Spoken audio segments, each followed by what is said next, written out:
Welcome everybody to the LGBTQIA plus talk. My name is Dee Omar. I'm just going to be your host. This is my second time I'm doing this, so bear with me. It's going to be an interesting talk. We have a lot of good speakers for you tonight. We have a panel of 4 speakers, and the 5th is a JSO member. We have climate activist and chair of board directors of Foundation for the AIDS Monument, Irvin Rappaport. We have multi-award-winning writer, broadcaster, performer, and author of Straight Jacket, Overcoming Society Legacy of Gay Shame, Matthew Todd. We also have international award-winning cultural architect, development practitioner, interdisciplinary artist, and human rights practitioner, Kokes. We also have LGBTQ and human rights defender, journalist, writer, Peter Tatchell. And finally, we'll be hearing from JSO campaigner, Jade. Sounds like a good evening. Yep, there's a lot of us. Cool. Right, let's start with an introduction. Climate change disproportionately affects oppressed minority. Tonight, we will look at what this means for the LGBTQIA plus community and why the values of care, inclusivity, and resilience are going to be key to helping tackle climate crisis. The climate crisis is an intersectional issue. Although it might be an issue that affects everyone, it does discriminate against marginalized groups, both globally and within the UK. And it's in hugely disproportionate ways. For everyone who isn't aware, as an organization, Just Stop Oil is formed a coalition of groups working together to ensure that the government commits to ending all new licenses and consents for the exploration and development and production of fossil fuels in the UK. And it's also part of an international network, A22, and the plan. In order to force our government to take action, we need to combine our forces to overturn, reimagine current systems that organization that knowingly and actively work towards destruction of our natural world, which completely disregard the safety of our future generations. The climate crisis is fueled by the same oppressive voices that dictate the capitalist and colonial structures that are intrinsically woven into our political injustice system. As an oppressed minority, the LGBTQIA plus community has, throughout history, come up against the unfair, biased, systematic exploitation, and devaluation to demand justice and change. The environmental activism movement needs to be built on ideas and values of care, inclusivity, resilience, all of which can be found at the heart of the LGBTQIA community. So, how will tonight go? We'll be hearing from each of our speakers, but this movement isn't fundamentally about good speeches or public figures. It's about you, me, your neighbors, everyone getting together in action in a collective world, united to fight against this injustice. We need all of us. So following the speakers tonight, we'll be splitting up into breakout rooms as a chance for everyone to have their say, an opportunity to hear more about what we can get involved. And throughout tonight's event, we'll be reminding you of different ways you can get involved, as in order to instigate change in an essential way that we build collective power and be powerful in our multitude. There are 4 actions to participate in Just Stop Oil right now, here today, which you can pledge on this call. So first, you can donate. Give what you earn in an hour as a once a month donation to help hundreds of people who need support as they mobilize people up and down the country. We've raised £500,000 already, £500,000 already, and we need more people to support us raise another $1 million. You can help us raise what we need. And if sometimes you don't have the money, but you do have the energy and the time, in that case, you can act, take part in civil disobedience. Everything that you've seen in the news where people go together, are together and say, enough is enough, basically. And you could also, number 3, support. Help mobilize in your own community, attend the talk, host a local talk, collaborate with other JSO supporters in your area, leaflet or flyer. And then the 4th thing is you can attend a nonviolence training. We're now hosting nonviolence training for lots of different groups, not just Stop Oil. I highly recommend these trainings. I've been to one myself. They're amazing. We also have a really exciting Twitter live stream happening next Thursday, discussing the Qatar FIFA World Cup 2022. We'll put the link with that info about this event in the chat now. Right, that was the whole thing. Let's go into introducing our speakers.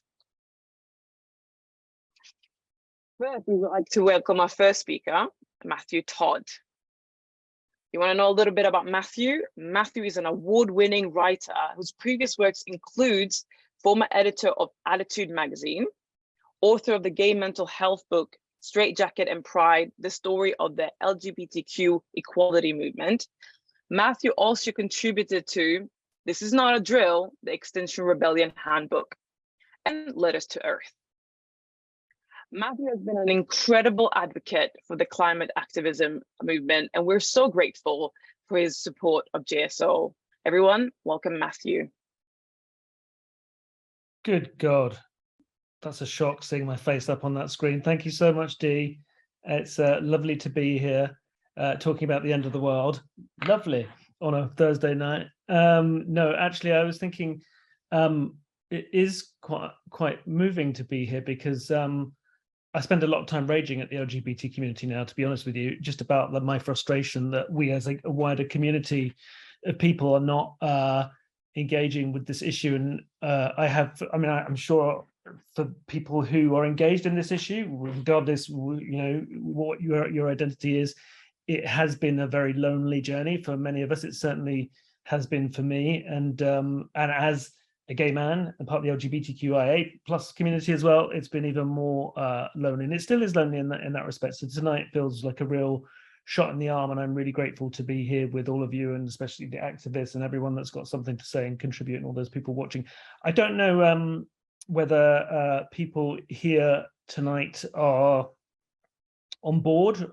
I presume probably quite a lot of people in some ways were preaching to the converted, so I'm going to maybe speak to people about my feelings about it, and aiming it at people maybe who aren't on board, who might just be coming along to try and understand some of this. And for anyone who follows me on Twitter, you'll know that well, when I started my Twitter, I was the editor of Attitude, and most of the people that followed me for that reason, and were primarily gay men. But now I tweet obsessively, crazily and non-stop about the climate crisis because I'm really scared about it. I'll just tell you a little bit about how I got involved with this issue. I remember learning at school, being told about peak oil, and also in I think a geography class, teacher told us about global warming, and that James Hansen from NASA had given his testimony in 1988 to Congress and said that the world was dangerously heating up and that we had to do something about it. And I remember him saying kind of wryly, oh, well, we've got a few decades to sort something out. By the time you're my age, it will have all been sorted out. And we all kind of went, oh, well, let's hope so. And then didn't think about it very much. And then by the turn of the millennium, I noticed at some point, I'm not sure when, but around the first few years of the millennium, I noticed at Christmas, on Christmas Day with my mum and dad, that it wasn't particularly cold. It just was kind of I can't remember exactly, not mild exactly, but enough for us to not be wrapped up warm and to be able to go out for a walk on Christmas Day. And this happened for 2 or 3 years in a row. And I remember thinking, this is not right. This doesn't feel right. What does that mean? And trying to research a little bit about climate change on and off. And then I remember hearing what must have been a report about the latest IPCC UN report on climate change, whatever year this would have been, in the early 2000s, on LBC radio. And I remember them saying, scientists on the bulletin saying, scientists say that the world is in trouble, the world is heating up, and England may become like Spain in 100 years' time. It's decades and decades and decades away. And they also said, but on the other hand, some other scientists don't agree and say there'll be lots of benefits too. And so it will all be all right. It was kind of the message that, oh, it's a bit scary, but actually probably it will all be all right because not all scientists agree. And I'm kind of being scared and then going, oh, thank goodness, scientists say it'll probably be fine. So I didn't think about it for a little bit more. Then I started becoming aware of Michael Moore's work. And obviously around that time, he did Stupid White Men. That book was a really big hit. And Fahrenheit 9/11 had these big films, Bowling for Columbine. And he was really engaging people. I come from a working class background, was working at a very kind of, a lifestyle magazine, an Attitude. Some people will love it, some people will hate it. There were some important issues we covered, but also lots of froth and fashion and celebrities and things which, are probably part of the problem, and definitely part of the problem. So I hadn't been hugely politicized, other than engaging in stuff about gay rights, having grown up hearing in the press about how awful gay people were in the right-wing press, and realizing that I've been lied to, and so became very engaged in kind of gay rights as it was at that time. And so I started engaging with Michael Moore's film, which led me to Al Gore's film 2006, An Inconvenient Truth, which I'm sure many of you have watched. If you haven't, it's an essential watch. I still think it's a really, really good basic roundup of the science of climate change, where we are, what we can expect, why not much has been done about it. And that really shook me. I got a little bit ill at that time, because it's essentially a film kind of saying, we're on course to the end of the world. It's really serious.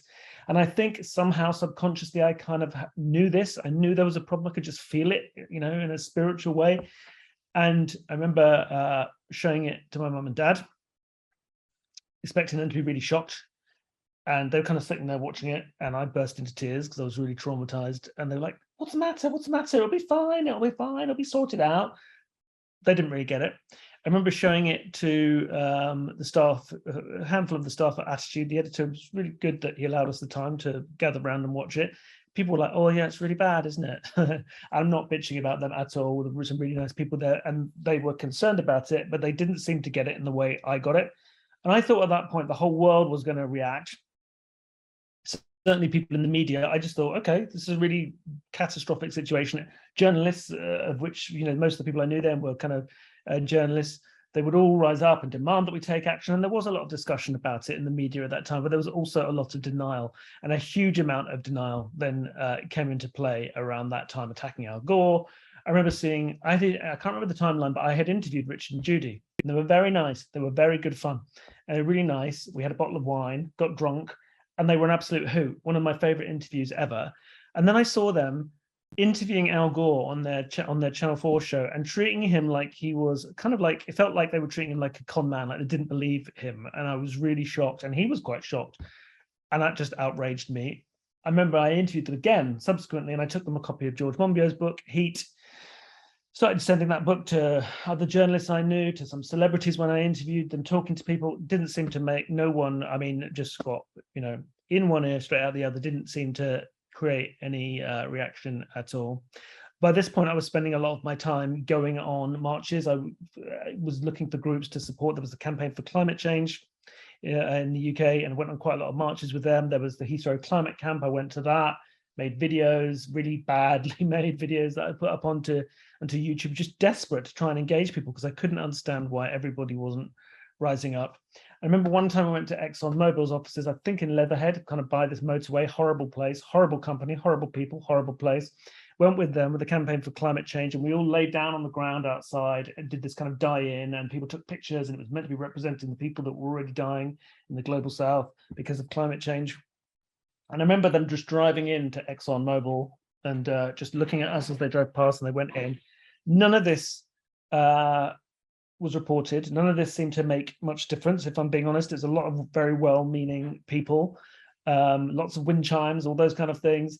But it didn't seem to make a dent. And I tried to drag friends along to the annual march. Sometimes they came, they didn't often come twice. It was kind of this kind of lack of interest. And I really struggled, and I have struggled, and it's really affected me mentally. I became editor of Attitude. I tried to write about it in Attitude, tried to say to people that, of course, I was very passionate about LGBTQ issues. I was in the House of Commons when we had the vote to equalise the age of consent. This has been my life. I started my work at my career at Stonewall. But we're trying to say to people reading this kind of, glossy glam gay magazine that we have to care about these wider, bigger issues that might not seem specific to us, because of course there's only one world. There are all these other issues that affect, all these intersectional issues that affect us all, whoever we are, however we identify, and we must take this seriously. And I remember we got a few letters from readers complaining that I mentioned it, was talking about climate change. That's not why I buy a gay magazine. So it's just very, very frustrating. Then a friend of mine told me about Extinction Rebellion, and I went to the very first public launch of Extinction Rebellion on Halloween 2018 and went to lots of their little demos and the meetings in the first few months of that, and then the big event in 2019 in Oxford Circus. And I'm very proud. I've got a picture of myself sitting in Oxford Circus, but it's still not having the desired effect. And I have tried to engage people, and I tried to tweet about it. I tried being nice and polite to journalists, and now I tend to get quite angry because it's so serious. And I think that's something that I connect with JSO about, the fact that there's not much emotion and humanity in the way we discuss this. And I'm terrified. I'm really upset. It depresses me on a day-to-day basis. I try to, get a handle on that, but it's hard, as we all know, when you face how serious this is. And for anyone who doesn't understand the gravitas of this moment, I've done quite a few talks where there's always quite a lot of people that don't necessarily believe the science, not necessarily deniers, but people that just aren't sure. And I think, again, it's really important to see films like An Inconvenient Truth, read David Wallace Wells's book, watch David Attenborough's many films, including Breaking Boundaries on Netflix, to understand the gravitas of what he says constantly. A clip I post, that the collapse of our civilization and our society is on the horizon. And as LGBTQIA plus people, as minorities know, when bad things happen, minority people are always scapegoated. It deeply frustrates me that people in the media do not seem to understand what the collapse of civilization means. It's not this kind of wishy-washy, airy-fairy thing like we're campaigning to save, save the whales or save a little patch of grass in some town or something. We're talking about, as David Attenborough says, the risk of the food supply destabilizing, the water supply destabilizing, the collapse of law and order in a worst-case scenario, or not actually completely a worst-case scenario, but a pretty bad scenario. What does that mean for me, for you, as LGBTQIA plus people? It's not good, clearly. The reality is things are so much better now, certainly in this country and in many countries across the world, not all of them, but in many countries across the world, things are better. And obviously privilege comes into it. It's not the same for everybody, but things have progressed a lot. There's still a huge amount of people that are against us and are against the advances that the LGBTQIA plus community has made. I remember very vividly on the day that equal marriage came in, whenever that was, I can't remember what year that was now, but reading an article about it in the Telegraph, and underneath that article in the comment section were comment after comment after comment after comment of really hateful, aggressive comments. And I remember one of them said, we need a revolution to stop this. And we have to remember there are violent people out there, horrible people who hate us, and who, if they had their way, would hurt us physically. So this is what we're gambling with. It's the rule of law and order that stops those people from hurting us. On the whole, not everybody, of course, we know, there are bashings and homophobia and transphobia, especially in the press at the moment. That's a whole other subject, but just an appalling thing. So there's lots of people that really are against us, and they are, on the whole, to a larger extent, held back at the moment. That's what we're gambling with, destabilizing that, things collapsing. If the world goes to shit in a handcart, we will get it as much as anyone else, perhaps more than anyone else, perhaps slightly sooner than lots of other groups. So I just am trying to convey to people the gravitas of this moment, the fact that we need to all be engaged with this issue, because there is nothing more important. I know, of course, there are so many important issues, and I totally own my privilege. I know that not everybody is in a position where they can give up their time or give up any money or give anything. I know there's loads of people who cannot, especially with what this horrific government is doing. But there are also lots of us who can do things. You know, I've got a friend, a really good friend, not trying to bash him, a really good friend who's always saying to me, we kind of get into heated discussions about whether JSO is the right thing to do or not, or Extinction Rebellion. And he says, I haven't got time, he'll say to me when we're out at the theatre, or he's out at an art exhibition, or whatever it may be. Some of us do have time.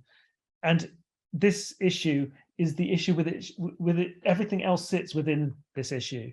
You know, it's like being on a boat, and there's loads of holes in the boat. If we don't fill those holes in, if we don't stop that boat from sinking, then everything else we care about sinks beneath the waves. So that's why I'm happy to be here. I'm really honored to be here with lots of other people doing important work, and especially the activists, people I know here who are giving everything to this movement, and people like Lewis. I've never met him, but you know, he's in prison at the moment. It's his 22nd birthday. I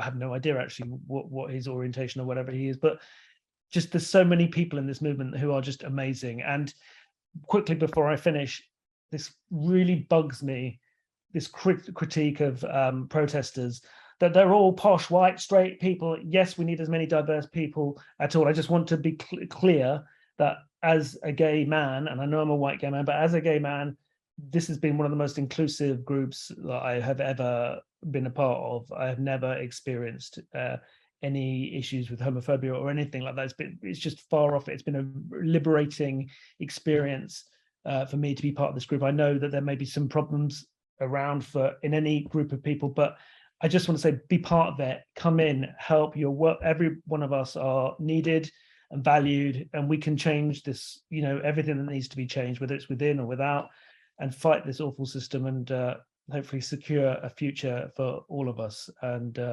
yes, join us. Thanks very much. Thank you, Matthew. I think the thing that I would like to highlight there is how Matthew said, everyone matters and everyone counts. And sometimes I think as individuals, we forget that we can make a difference. So thank you, Matthew, for amplifying that in your talk. Let's move on to Irvin Rappaport. So Irvin is a retired entertainment lawyer who lives in LA. For 25 years, he is one of the nation's leading attorneys for production legal services. Currently, Irvin is chair of the board of directors of the Foundation for the AIDS Monument, a nonprofit that is developing stories, the AIDS Monument. He is also an active supporter of climate activism via the Climate Emergency Fund, and is a guarantee Just Stop Oil and an advocate for transformative environmental policy.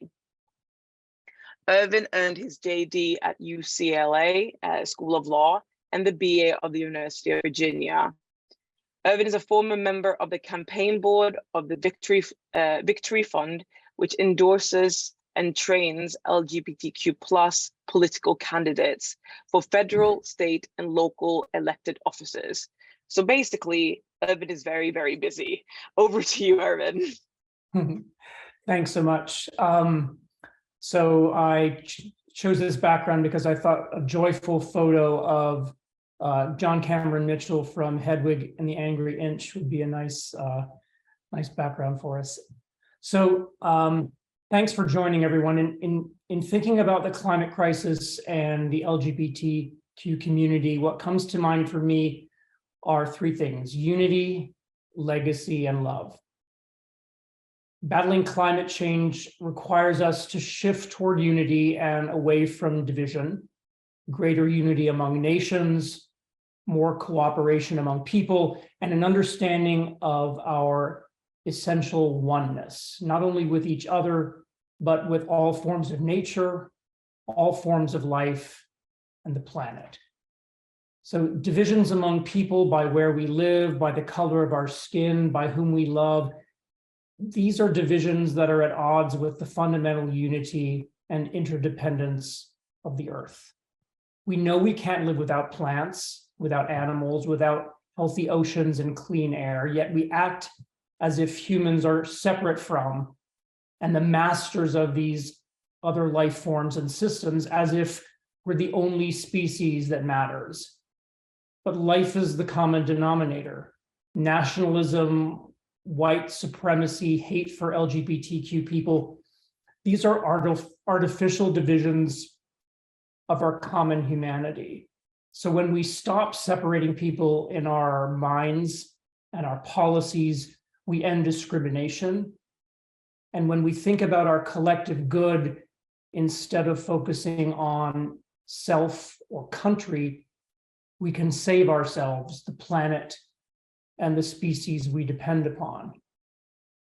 Older LGBTQ generations handed down to today's younger generations a legacy of expanded freedoms and community organizing. ACT UP used protests, direct actions, and policy demands at the height of the AIDS epidemic in the 80s to the mid-90s. And more recently, we used the infectious joy of love in the movement to allow and protect gay marriage. But now we know those freedoms, like the health of our planet, are at risk. We're the ancestors of future generations. So what are we doing to leave them a world that's better, or at least not worse than the one we inherited? Isn't that our job?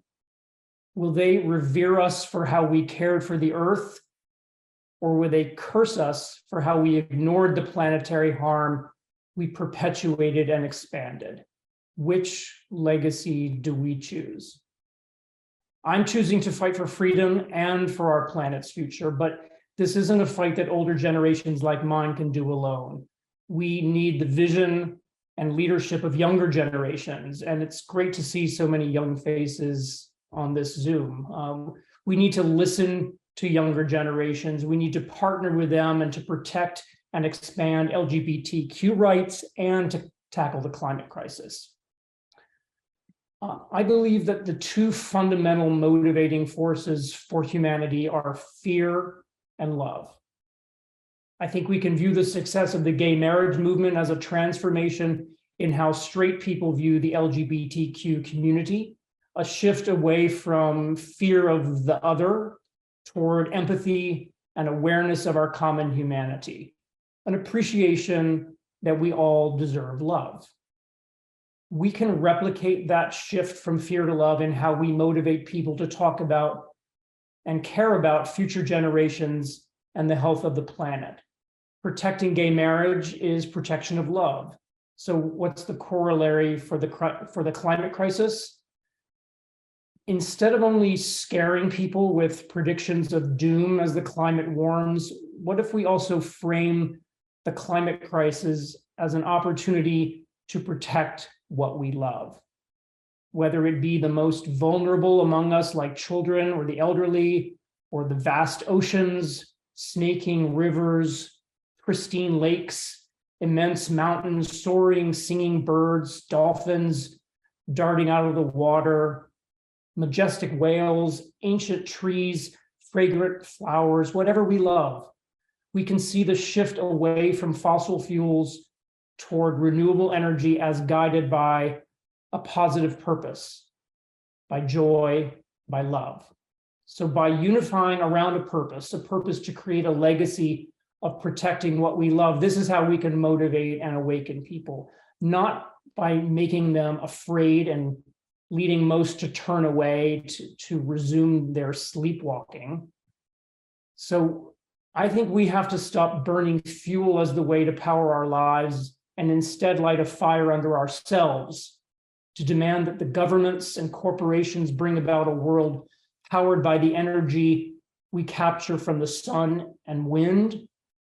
And then we can bring about a world powered by the energy that each of us radiates when we unify, young and old, gay and straight, all races, the global north, the global south, in collective action to leave a legacy of greater love for each other and for our planet. Just Stop Oil, Extinction Rebellion, the 822 Network, these are the ACT UP of the climate crisis. So please join us. Participate in an action, talk to your friends, your family, your colleagues, create content, donate. There is simply no more important a cause. If not now, when? Thank you. Thank you, Irvin. Thank you so much. I do appreciate a speaker that comes from intention and what kind of intention you're coming from when you're doing anything in life. So bringing the intention of love and freedom, as your key point to fight this fight is really interesting. So thank you for bringing that out, Irvin. Sure, thank you. Now I would like to invite Kat, Kai, Kolanyane to share their thoughts with us. Kat's work spans across human rights, education. She is a communication specialist and a cultural architect. Her accolade includes being on TED Fellow, Chevening Scholar, Outright UN Rebellion Religion Fellow, and CACE Africa Rightivist. Kat has the 2021 nominee for the International Women of Courage Award by the US Embassy in Botswana for her work. A broadly published writer, her writing ranges from contemporary critiques, policy analysis, creative work in poetry, music, and theater, and scholarly research. She holds an MA in Human Rights, Culture, and Social Justice from Goldsmith University of London, and a BA Honours in Dramatic Arts from the University of Witwatersrand. Kat, over to you. Thank you for being here. Thank you so much for having me. And I do appreciate the sentiments that have been given by the previous speakers. It is always great to convene with folks who are committed to, if nothing else, learning to grow how much they understand. My particular point of departure for today is actually quite well interconnected with what the previous speakers were saying.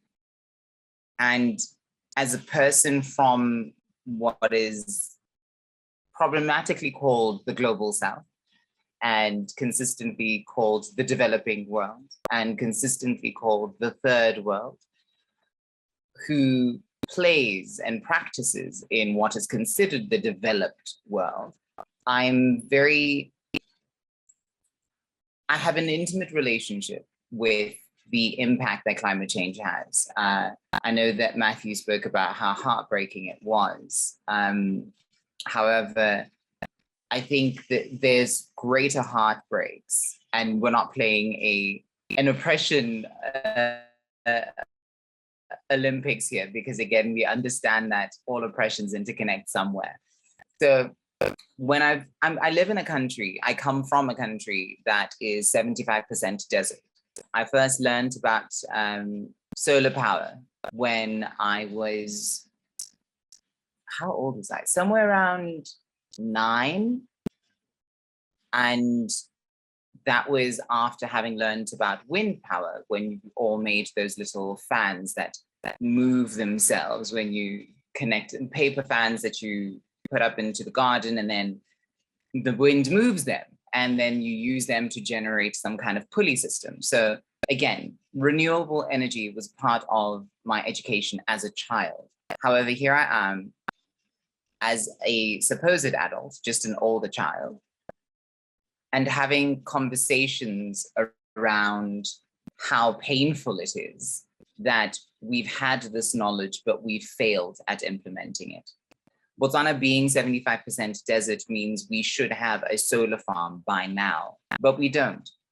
Part of it is because of mismanagement, and part of it is because, again, the model that we've looked at in terms of what we call development has been consistently framed around moving away from what were indigenous practices that were eco-friendly towards satisfying some capitalistic desire, some capitalistic venture that then said, we will take from you, and take from you being those of us within the global south, the developing world, the third world, having everything taken from us and then being told, well, now it's your time to catch up, when in fact, we were already ahead, and then our feet were bound, our hands were bound. And I was just watching the news, and Christian Amanpour was interviewing somebody on Kolanyane-Kesupile was interviewing Al Gore, and he was talking about climate colonialism. And again, of course, we know that colonialism was not, I constantly say to people, colonialism was not a friendship quest. Nobody left where they were to say, oh, let's go find some new friends. They went to go and dominate. And what we're seeing now is spaces that were dominated against their will, who already had the technologies, who could have done much more to educate and get everybody else ahead, have been told, no, wait, it is not your time yet. We don't have the money to get you to catch up. Your country is too small for us to dedicate that kind of money. All of the rich nations are the ones that end up getting the money that comes from the collective coffers towards solving the climate crisis, but only solving portions of it. So it's a matter of, oh, let's help this business industry become greener, rather than saying, how do we amplify a movement, a progression that goes at the pace and the knowledge of the people, while also valuing what the people have always known.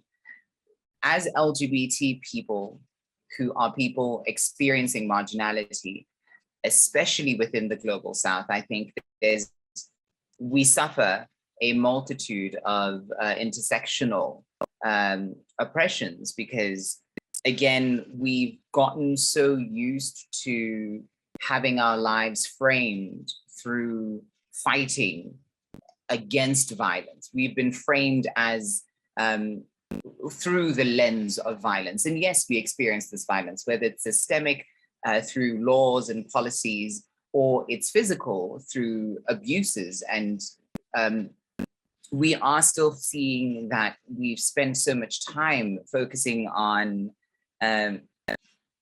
that violence and not locating the life part of livelihoods. When we talk about fulfilled livelihoods, when we talk about justice in people's lives and their livelihood, them having prosperous livelihoods, very often we haven't framed LGBTQ plus people within these spaces as people who are seeking those things. We are constantly framed as trying to just undress ourselves of colonial laws, which yes, we are doing. But while we're trying to undress ourselves of these colonial laws, we're still suffering the consequences of things that we, as Matthew also said, to some degree, the friend that you mentioned who said they don't have time is pretty much where is the reality of a lot of people from the global South, is that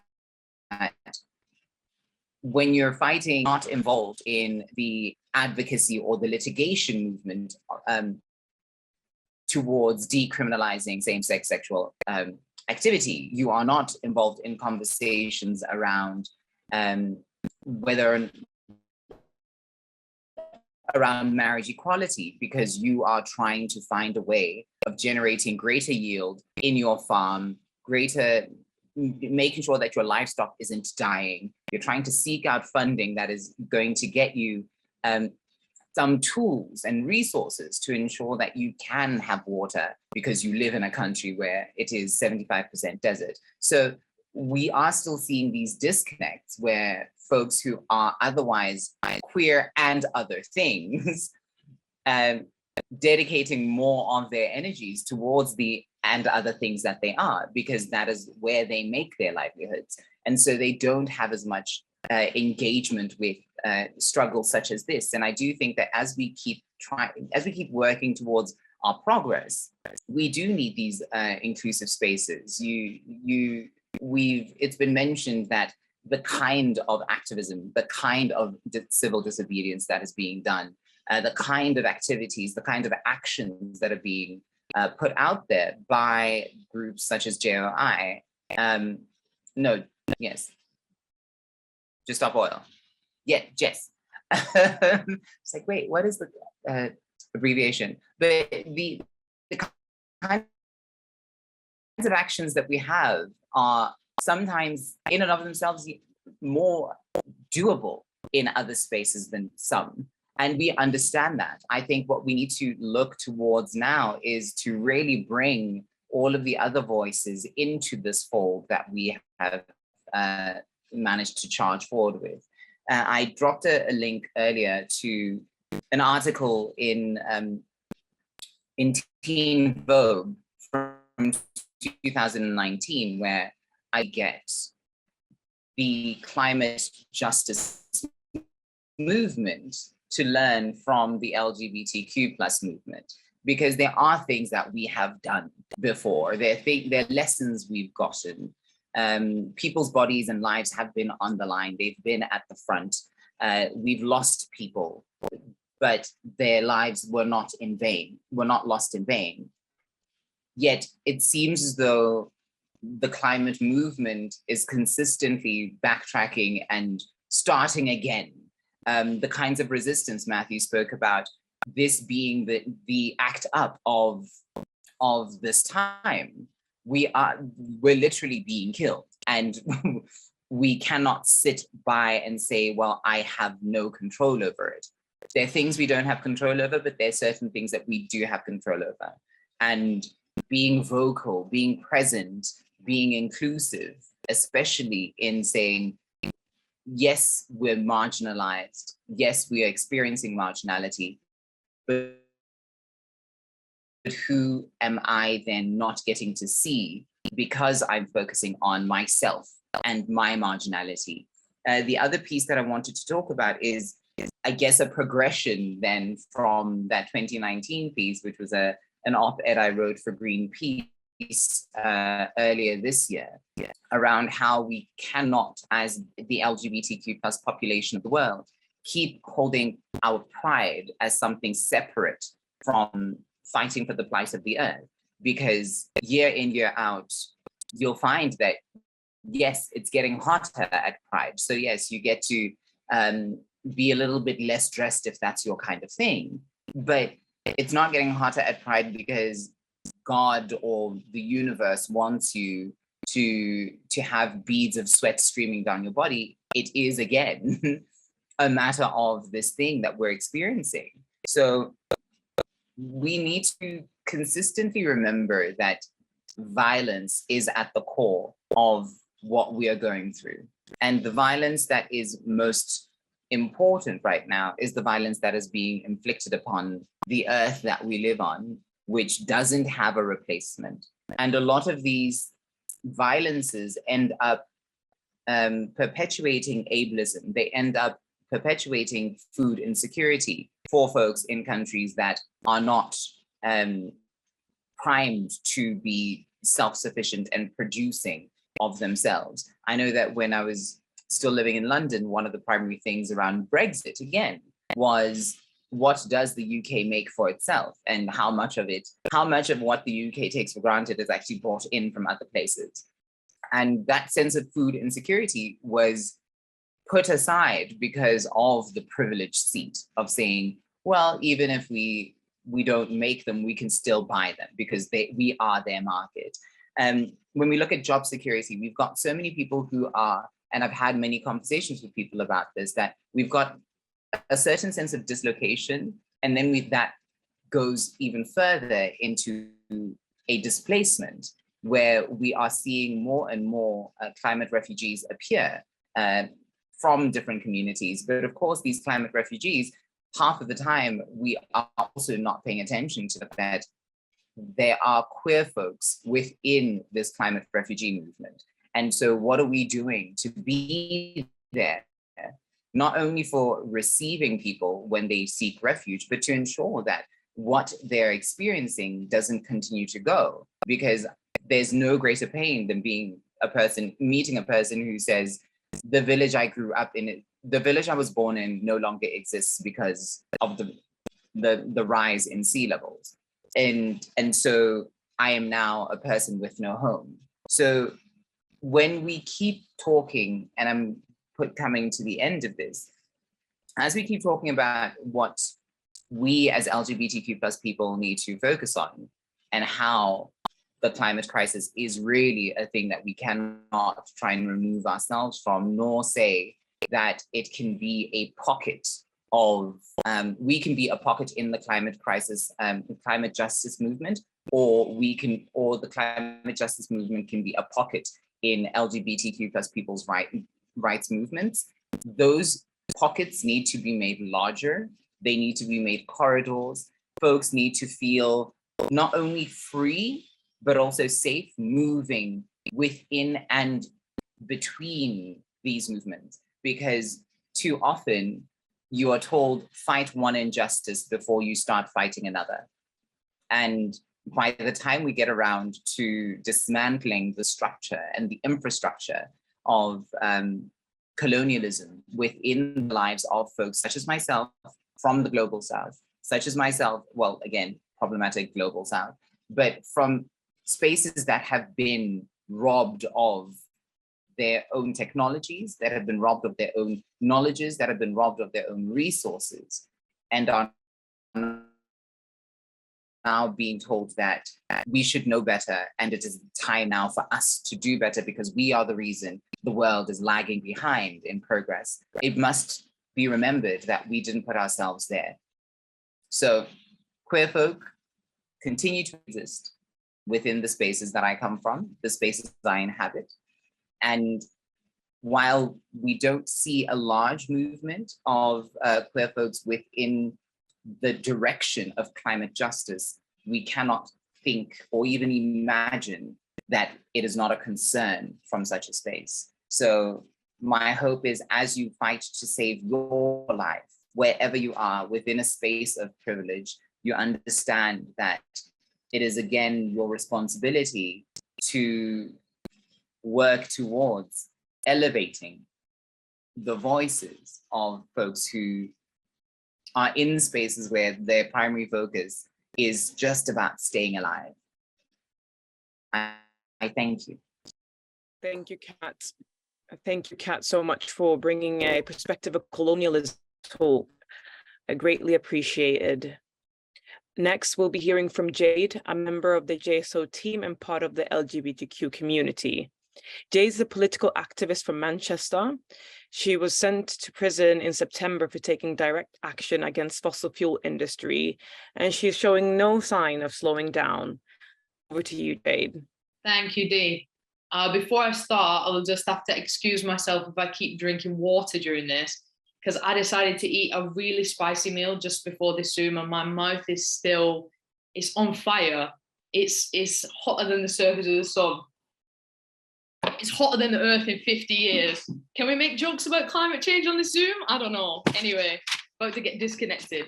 All right, so I'm going to keep this quite brief.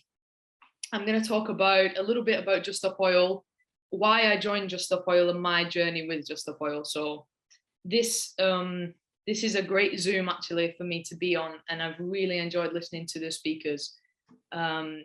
It's good for me because I didn't join Just Stop Oil just because of the climate crisis. I mean, obviously that was a big part of it, but I kind of came to a point where I was seeing all these horrible things in the world and all these crises and seeing them as kind of interconnected and intersecting with each other. I mean, if you look at like the cost of living crisis now, that's just landlords and energy companies putting their profit way before what's acceptable and way before what's good for people. And we kind of find ourselves in this civilization really, where profit is put way beyond human life, human happiness, human health, and the well-being of our entire planetary system.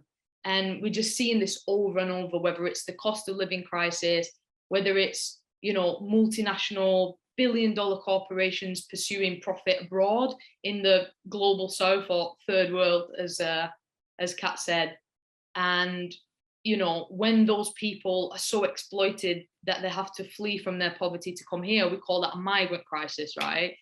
And when fossil fuel companies go here, there, and everywhere, and they've known for 30 years that this is going to be the destruction of the planet, but they're putting profit ahead of what's right, and we call that the climate crisis.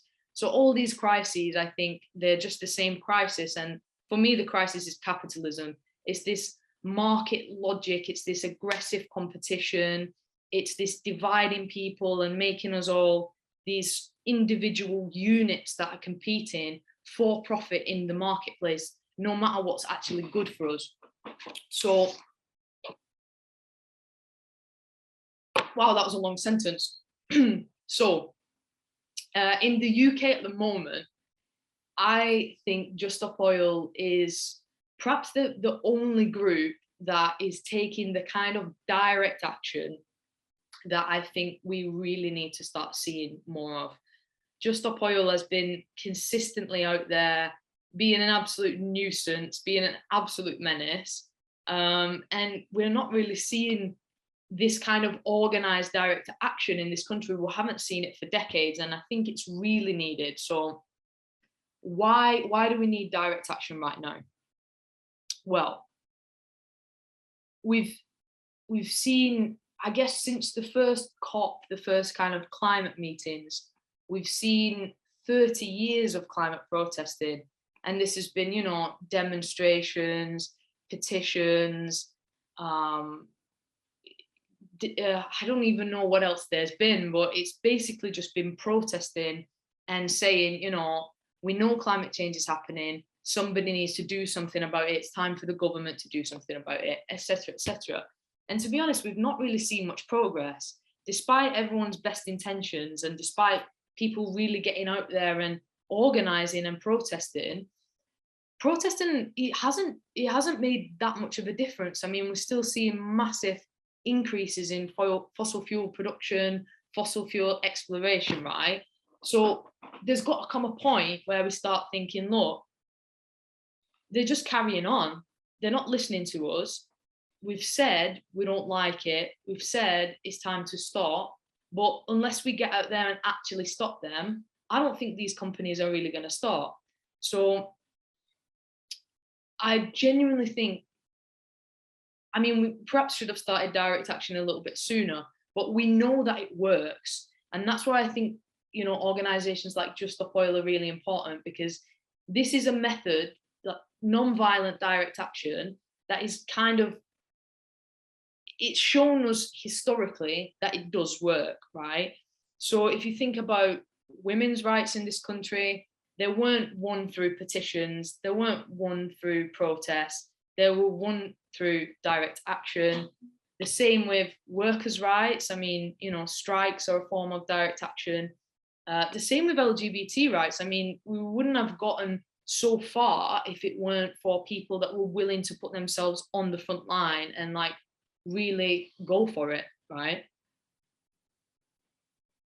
So we know direct action works, and honestly, that's why I think Just Stop Oil is absolutely vital. Not just for the climate crisis. We know now that we do need to stop oil. That's very necessary kind of first step, but it's not just about oil, is it? It's more of a systemic underlying problem that we've got in society and in civilization, that just the climate crisis is one manifestation of, let's say. So let me talk a little bit about my personal experience with Just Stop Oil, so that you know, have a personal face to it and know a little bit what that would entail. So in August, I went on a direct action. I went on 2 direct actions, actually. I was involved in a trespass in a oil distribution center, where we managed to remain up in the oil pipes and shut down the machinery for the day. So there was no oil that day. Later on in August, I was involved with another action where we caused criminal damage to some Shell property. Again, I mean, this is very extreme. People often don't do things that are this extreme, but I'm just letting you know that this is the kind of action that I honestly believe is necessary. I think we've got to get out there and stop them ourselves. As Dee mentioned in the intro, I was involved in breaking an injunction in September that led to me going to prison. And that was just for, again, blocking an oil terminal. And yeah, the fact that the oil company had bought an injunction from the local council to send us all to prison just tells you what you need to know about the kind of money and power these people have. So obviously, this is one way in which you could get involved. But I understand that direct action is not for everyone. Maybe you're not at a place where it's, you know, you're not capable, or you can't do that for a variety of reasons. So it's not the only way to get involved. And if you don't feel like that's your thing, then, you know, you can always donate and help us go on direct action through your donation. And you can support us by mobilizing other people, giving talks like this one, going out in your community and getting involved, and maybe even attending a non-violence training, because I know it was mentioned before by Irwin, I think, that one of the solutions to these horrible systemic problems, one of the solutions is unity and our personal feeling of unity and peace and non-violence. And I do think we do have to change our mindsets and the way that we relate to each other in order to change these systems, right? So yeah, if you can get yourself down to a non-violence training, they are amazing, honestly. Like, really might change your mindset about how you look at things. Yeah, so I think that's me. Thank you for bearing with me and my spicy mouth. Thank you, Jade. Always great to hear from you and the work that you're doing. Jade has really put herself in the front lines. Next, we'll hear from Peter Tatchell, who's an avid human rights campaigner and an LGBTQ activist who's been labeled as a national hero, a civil rights campaigner. We all applaud.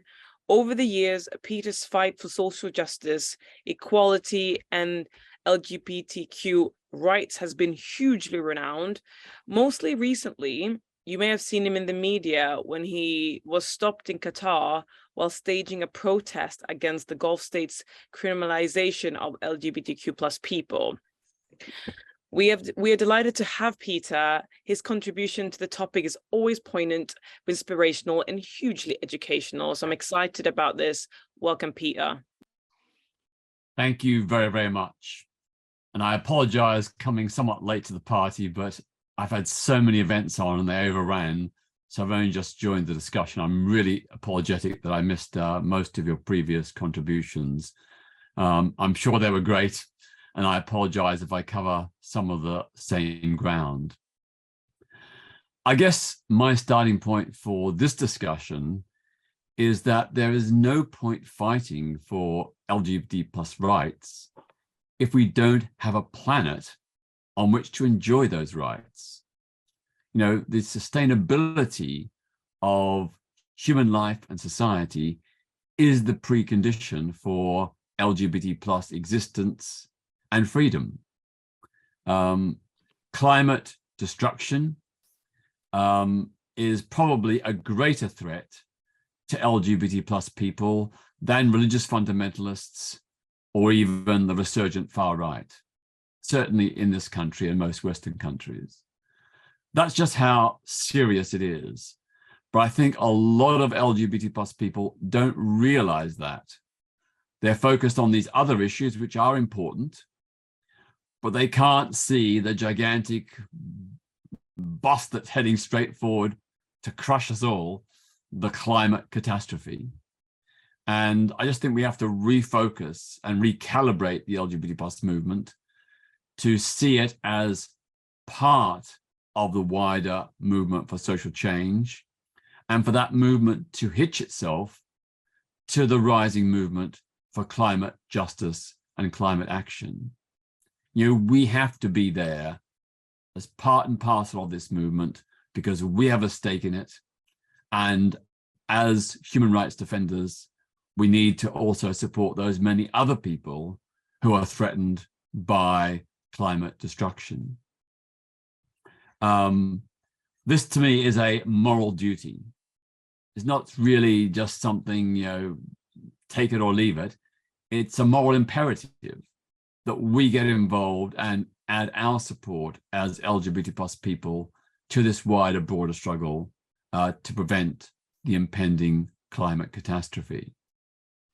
We LGBTs are great survivors. You know, we've been through a lot.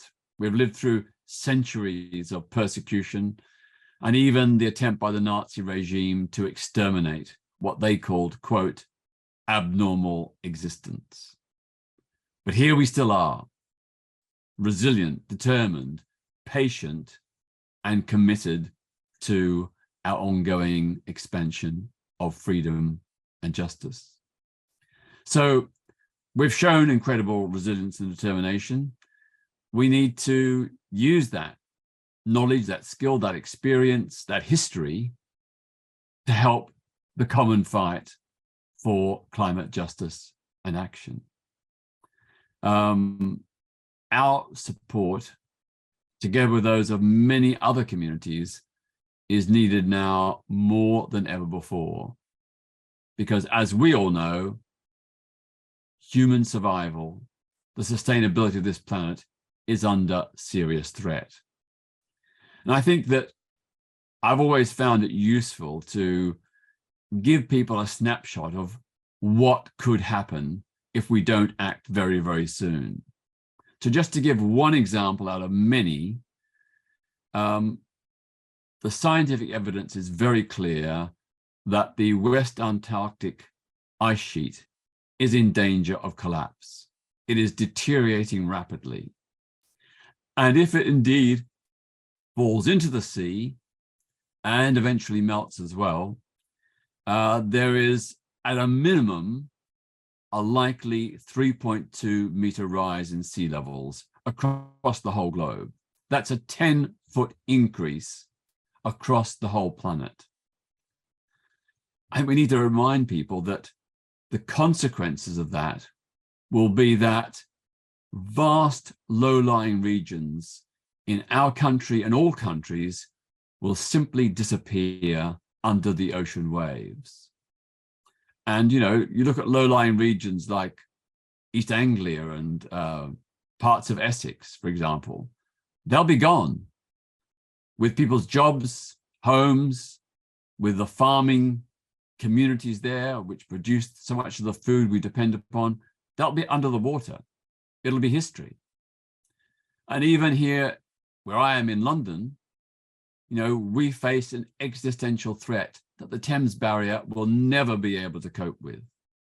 A 10-foot sea level rise would put large parts, in fact, most of East London and probably 70% of South London and about 50% of West London underwater permanently. That is somewhere between 2 and 5 million people in London will lose their homes and their jobs. They'll become climate refugees. Where are they going to go? How are we going to house them? With the loss of so much arable land, how are we going to feed them? You know, these are real existential issues that we need to highlight to bring home to people who don't realize how it's going to personally affect them. And I know that when you do tell those stories, people do sit up and begin to notice. You know, they fear, understandably, that in perhaps as little as 10 or perhaps more likely 20 years, their own homes and jobs will be under threat here in the UK. So that's an important, I think, argument to always use to show people the actual consequences that will befall them personally. I just want to pick up on what was just said before me, that, you know, protest is such an important part of the process of social change. It has been the motor of reform all throughout history. We think back to the Chartists, the suffragettes, the Black Civil Rights Movement, the campaign against the poll tax. All these movements began as protest outside of Parliament. In fact, Parliament was the last place to get the message. So protest is an incredibly important way to, first of all, raise public awareness, bring people together around a common cause, and to exercise pressure on those in power to change. And although much of the focus now is on Just Stop Oil, we know that it isn't just oil and gas. There's a whole raft of issues that we need to address. One of the key ones being livestock farming. You know, the amount of methane given off by animals, farms, cows, sheep, and so on. It's a huge amount of methane, a particularly toxic greenhouse gas. And that's all down to our dependence on livestock farming and animal-based food. You know, it's not just an issue of animal protection and welfare, which is incredibly important and a very good reason to stop animal farming, but it's also about preventing climate catastrophe. We've got to turn off that methane, and that means eating fewer animal products, switching to a plant-based diet.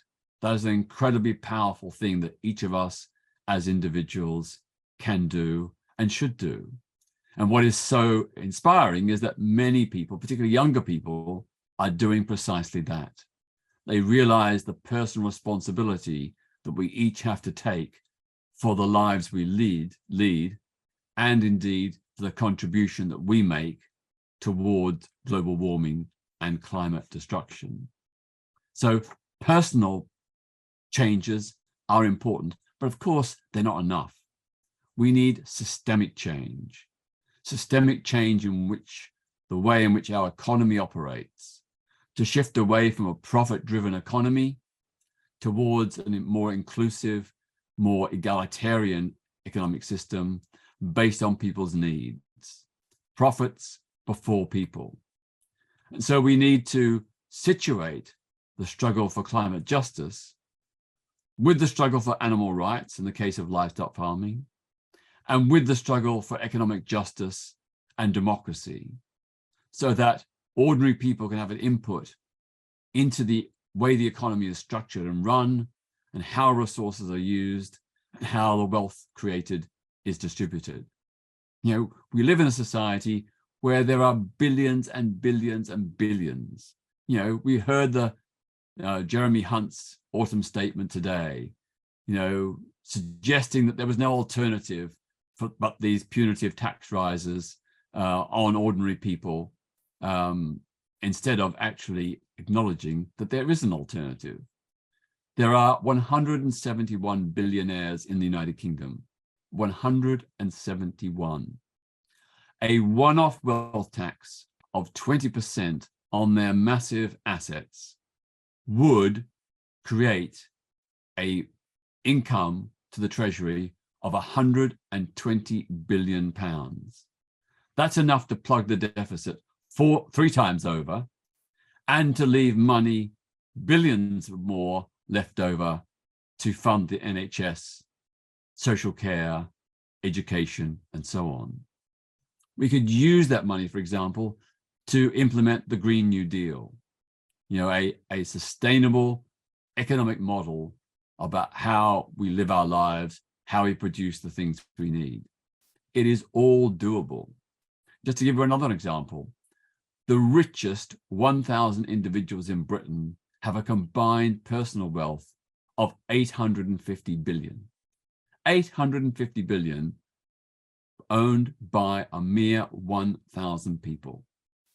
You know, they could easily afford to give up one of their 6 homes, a private jet, some of their old master paintings.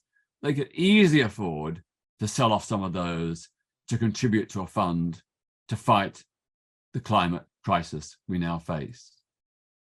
The question is, of course, we don't have a government that's willing to take them on. In fact, we have a government funded and supported by billionaires and millionaires, and who acts in their interest, not in the interest either of ordinary people or in the interests of a sustainable planet. So there's many, many things we have to change, and protest is a key pivotal part of that process. Without protest, we're not going to get anywhere. You know, we've tried petitions, we've tried lobbies, We've tried vigils and rallies. We've tried marches. They haven't worked. The people in power, whether they be political leaders or business leaders, have not listened. Now, of course, they are making some changes, tinkering around the edges, making some reforms. That's true. And it's, again, only down to pressure and protest that they're doing that.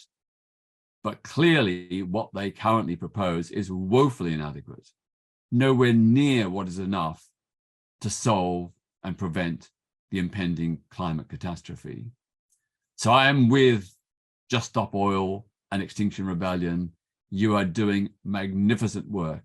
You are the canaries in the mine who are alerting humanity to the danger that we face. You are heroes. You will go down in history as people who I hope and think and believe will eventually help us avert disaster. Thank you. Thank you so much, Peter. I think when people ask, where is the money coming from with the NHS to fund the NHS or green energy, I will refer them to you now. I will say Peter has the answer. It's the billionaires. Thank you for that. I also want to thank all our amazing speakers, 5 amazing speakers coming from different walks of life with the unity of what they're realizing is a crisis and how we could work together. I want to thank you, Peter, Irvin, Matthew, Kat, Jade. Thank you so much for taking the time and talking to us. I want to thank everybody that's watching this, both here live and as a recording. I want to thank you. This is a critical point in history, but acting, you are on the right side of history. So thank you so much to the speakers. We can have them go, we can wave them by. Thank you, speakers. You're amazing. Thank you.